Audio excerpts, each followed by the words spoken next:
Ever found yourself in a casual chat, maybe uh, scrambling for the right words, Mm-hmm. or wondering if you're truly grasping the unwritten rules of English conversation? Happens all the time. What if you could sort of fast track your way to not just understanding, but actually owning those informal interactions? Yeah, that'd be ideal. Today, we're doing a deep dive into the world of everyday English dialogue. Our guide, it's The Practice Makes Perfect, English Conversation, Premium Second Edition by Gene Yates. It's a really practical book. Exactly. And our mission is simple. Pull out the most vital nuggets from this fantastic resource, give you a clear roadmap to speaking with confidence, genuinely connecting without, getting bogged down by every single rule. Yeah, absolutely. It's an incredibly practical guide, and what we're aiming to do is really cut through the noise, get to those core insights that actually make a difference in how you sound and, well, how you're understood. Right. So let's kick things off where all good conversations begin, making that strong first impression and expressing yourself. Makes sense. Imagine you walk into a new social gathering. How do you move beyond just, hi, Yeah. how do you really connect? Well, the book highlights that introductions are more than just the words, right? Hmm. While I'm Todd, or my name's Todd, are standard, that simple, customary handshake, even in informal settings, it still carries a lot of weight. Right. It's that physical acknowledgement. Exactly. It signals openness. And when you're introducing others, it's about showing their relationships too. Like, this is my wife, Mary, or these are my friends, Susan and Bob. Yeah, and the book points out, ensure everyone introduced actually makes eye contact and shakes hands. Such a small detail, but it makes everyone feel acknowledged, included. Totally. And what's fascinating is that subtle social dance after an introduction. You'll hear, I'm glad to meet you, or it's nice to meet you. Standard stuff. But the key response, I'm happy to meet you too. That slightly louder emphasis on too. It isn't just politeness. It actively reciprocates the sentiment, right? It builds a real connection. It's like saying, I'm genuinely pleased as well. That's a brilliant point about the danzo, too. I hadn't really thought about that emphasis. It's subtle but effective. And for quick confirmation, informally, you can just tag onto a statement, like you're heading to the park, right? Exactly. And the simple, that's right, or correct, works perfectly. But what if you need to correct someone? Politely, I mean. Good question. You might lean on, no, that's not right. Or maybe just offer the correct information directly. The idea is to be clear, but, not confrontational. Makes sense. Be direct but gentle. Precisely. And when you need to answer emphatically, especially with to-be verbs like, are you unhappy? A simple, yes, I am, with that stress on am, Right. sounds much more natural than just yes. And for other verbs, like, do you eat meat? It's, yes, I do. Again, stressing that auxiliary verb do in your affirmative tag. That's the trick. It really is those small intonation shifts that make you sound more like a native speaker. Okay, so let's talk about opinions, likes, dislikes. It's not just I like it or I don't like it, is it? Not at all. There's a whole spectrum of expression. And a common pitfall, actually, is confusing what do you like, Yeah. which is about things, Okay. with what do you like to do, which is about activities. Ah, right. Subtle difference. And would you like? That's a specific, polite request. It's not a general question about preferences. Count it. But maybe the most important nugget here is the verb to stand. If you say, I can't stand something, Oh, yeah. it powerfully expresses strong dislike or intolerance, much stronger than just, I don't like it. I love that one. So direct. And if you're a big fan of something, you just say, I'm a big fan. Yep. Conversely, I'm not a big fan. That feels like a really polite, kind of soft way to express dislike without being harsh, right? Exactly. It's a great example of how informal English often tries to soften potential disagreements. Yeah, navigate carefully. And the source gives us great alternatives to just saying awesome all the time. Like, great, fantastic, terrific, cool. Definitely good to mix those up. Keeps your vocabulary fresh. So, switching gears slightly, let's unpack tell, say, and speak. People mix these up, don't they? They do, and they have distinct nuances. Tell me always asks for information, and it's directed to a person. You tell someone something. Okay, always directed. Whereas say often implies an utterance that isn't directed at someone specific, unless you add to, like she said that she was leaving, not she told that she was leaving. That's a crucial distinction. Easy mistake to make. Very. And speak usually refers to using a language orally. She speaks French or giving a more formal speech. It really highlights how precise language needs to be sometimes. Absolutely. And, if you want to connect ideas smoothly in conversation, speaking of which, is a great way to introduce related information. Like a conversational bridge. Yeah, exactly. And sometimes, well, you need to deliver information that might be a bit uncomfortable. So, to be honest with you is a really useful phrase there. It signals you're about to share something candid, often for emphasis, or to introduce a potentially unwelcome truth. Like, to be honest with you, I didn't really enjoy that movie. Perfect example. It kind of softens the blow by setting expectations. You're signaling honesty is coming. That's a great insight. Okay, let's move on to describing people, places, things. The most versatile question seems to be, what's person, place, thing like? Right. Definitely. It's just an open door for details. And the source also mentions that slang use of to be like for expressing thoughts or reactions. Yeah. Like she comes home late and I'm like, where have you been? Right. It's less about literal description. And more about narrating that internal monologue, yeah. Gotcha. And while we use look like, smell like, sound like for comparing similarities, the real insight, I think, is knowing when to use alike. You only use alike when two or more things are truly similar, and you don't need an object after it. So those two buildings are alike. Exactly, not those two buildings look alike, though you hear that too, but are alike is more precise when they're very similar. That's very helpful. A subtle but useful distinction. Yeah. Okay, let's talk about finding silver linings. When something isn't great, but you want to highlight a positive aspect. At least is your phrase. Right. The party was boring, but at least the food was good. Exactly. It shows a realistic perspective without being just, totally negative. And if you're questioning something, like you're not sure if it's true. Really, with that rising intonation, that's your go-to. And if you use really before an adjective. Then it just means very, like really good. Simple enough. Okay. And to wrap up this sort of foundational segment, let's consider basically. Okay. This is a fantastic word to introduce a generalized opinion or maybe to simplify a complex idea. Basically, the plan is to launch next quarter. Right. It signals you're giving the core idea. Yeah, without getting bogged down in every single detail, it's a shortcut to conveying the essence. Makes sense. Okay, so let's step beyond those foundations into the more dynamic flow of conversation. How do you handle things like unexpected encounters or structure plans? Right. So when you unexpectedly meet someone, phrases like, fancy running into you here, or maybe, what a coincidence, are perfect. They sound quite natural, yeah. They immediately convey surprise and pleasure at that chance meeting. It turns a random encounter into more of a connection. And if it's been a long time? Then you use for ages or in ages. I haven't seen you in ages. It's a lovely, informal way to express that time has passed. Yeah, much warmer than just saying, it's been a long time. Definitely. And our source also clarifies the versatility of used to. This trips people up sometimes. Oh, yeah. How so? Well, to be used to something describes a current habit or custom, like I'm used to the cold weather now. Okay, present habit. Whereas just used to do something refers to past actions or states that don't apply anymore. I used to live in London. Ah, I see. So be used to is present, used to is past.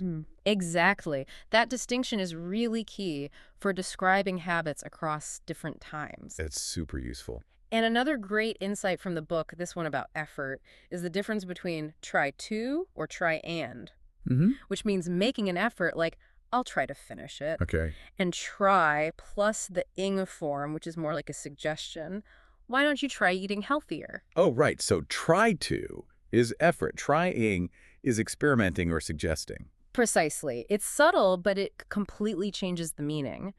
And if someone compliments you, a modest I try is a very natural kind of humble response. I love how these little things make such a difference. Okay, belief and disbelief. Yes. I'll bet. How does that work? Well, I'll bet usually expresses sincere belief. I'll bet she wins the race. Okay, straightforward. But if it's used as a reply, it can signal disbelief, often sarcastically.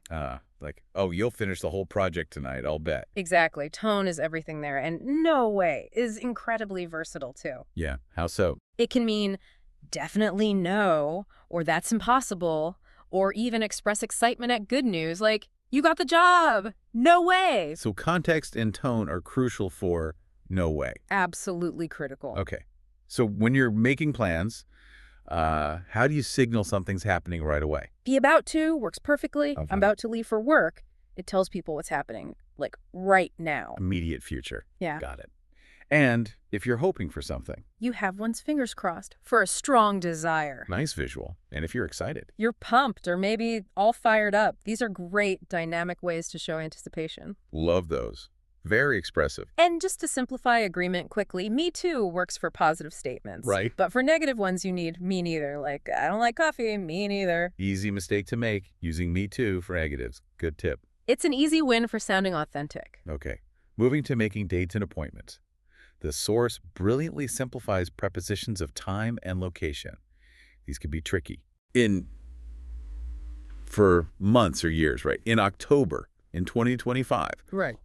for days or dates, on Friday, on August 13th, Yep. and for specific times at 10 o'clock, or street numbers or general locations like at the station. That's it. Master those three in, on, at, and you'll avoid a lot of common errors. Definitely worth remembering. Now, what's truly insightful about those modal auxiliaries, will, can, may, should, Yeah, the helping verbs. it isn't just knowing their individual meanings, it's understanding how they communicate degrees of certainty or obligation. Okay, go on. So, for example, will probably tells you something is, say, 75% likely. Right. But may, or might, that drops the probability down to about 50%. This isn't just grammar you see. No, it's more nuanced. It's about conveying your precise confidence level in a situation. It's the subtle art of managing expectations through language. That's a huge takeaway. It's like emotional intelligence built into grammar. Kinda, yeah. And if you're sorry something isn't true, you use wish, often with a subjunctive verb like,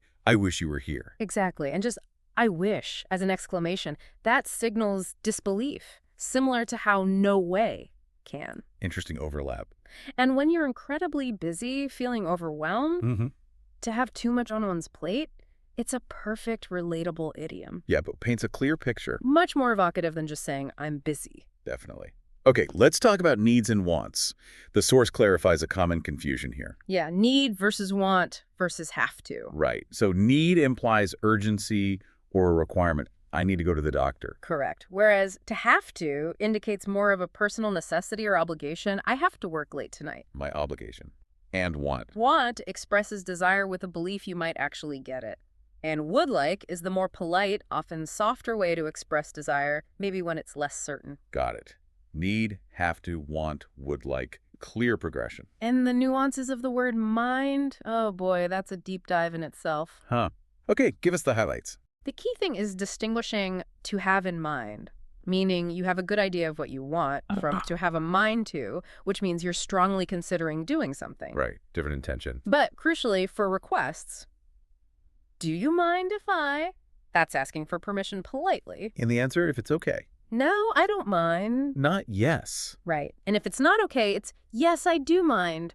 That yes answer to a negative question can really trip people up. It definitely can. I can see that causing awkwardness. Good flag. Worth remembering. And if you've got something you really depend on, a person, place, thing. That's your go-to. That cafe is my go-to for great coffee. It just shows reliability. Nice.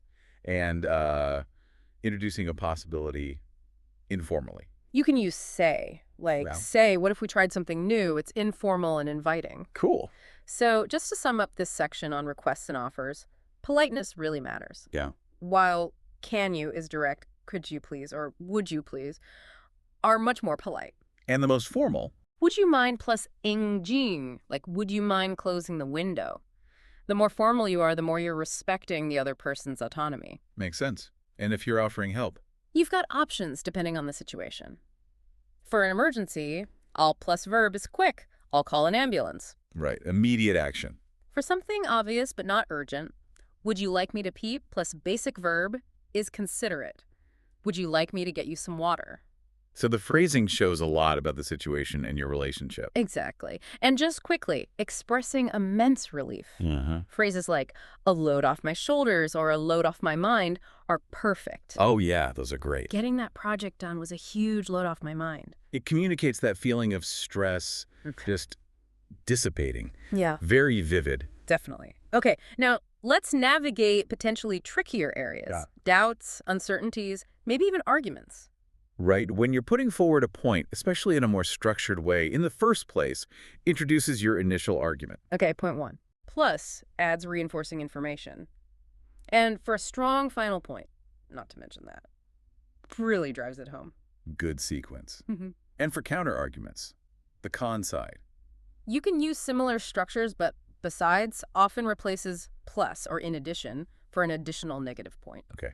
And finding that silver lining again, even in a bad situation. At least comes back. We lost the game, but at least we had fun. It's about finding perspective. Always useful.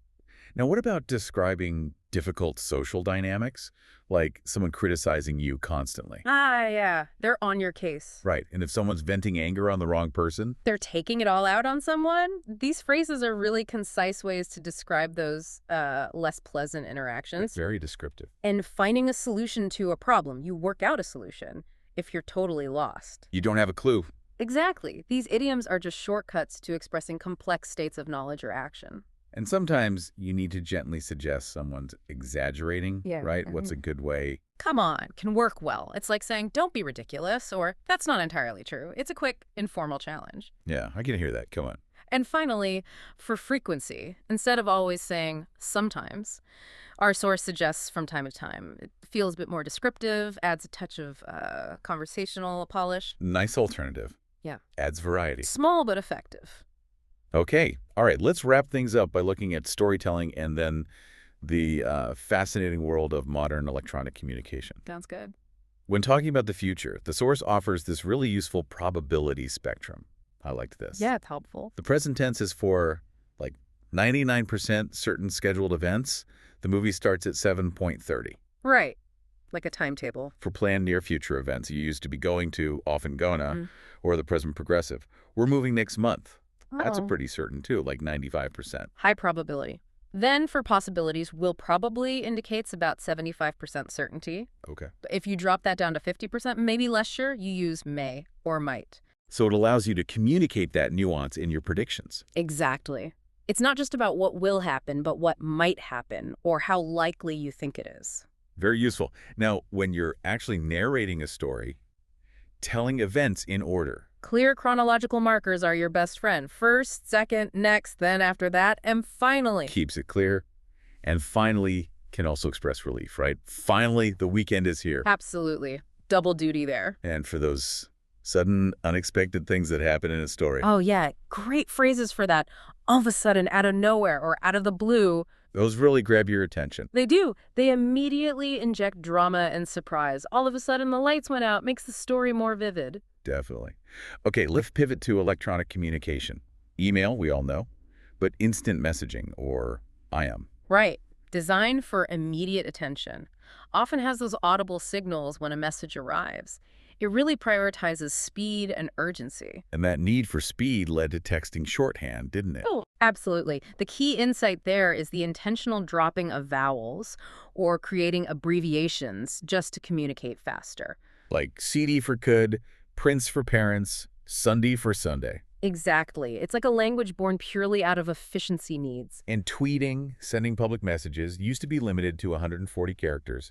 Now a bit more, but still forces conciseness. Yeah, public figures often use it for quick updates. It's all about getting the point across in a very small space. But the most captivating part here, I think, is the world of acronyms and symbols. Oh, definitely. It's a whole lexicon. They started in military and business, but they've just exploded in digital communication. Totally. You've got LOL for laugh out loud, OMG for oh my god. ASE as soon as possible. BTW, by the way. TTYL, talk to you later, XOXO for kisses and hugs. It's amazing. These aren't just, lazy typing. No, not at all. They're a shared digital dialect. They communicate quickly and surprisingly often carry a lot of emotional shorthand too. Wow, what an incredible journey we've taken. I mean, from the fundamental handshake all the way to the rapid-fire shorthand of texting. Yeah, quite a range. We've really seen how every phrase, every abbreviation carries a specific weight and intent in English conversation. Practice makes perfect. Really lays out a compelling framework. It helps you understand not just what to say, but how and why it matters for genuine connection. Absolutely. And what's truly fascinating here, I think, is how language is constantly evolving, isn't it?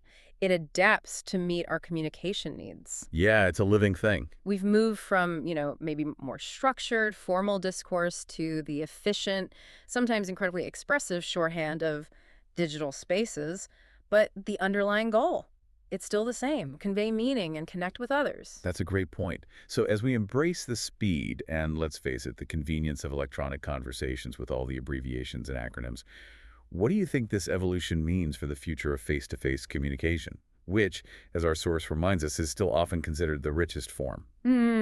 That's the big question, isn't it? Will the clarity, the nuance of direct discourse always hold its unique value over the sheer efficiency of digital shorthand? Something to think about. Definitely food for thought. So keep listening, keep observing, and most importantly, keep practicing. Pay attention to these subtle cues and powerful phrases we've discussed. The more you engage, the more you immerse yourself, the more fluent and confident you'll become in the vibrant, ever-changing world of English conversation.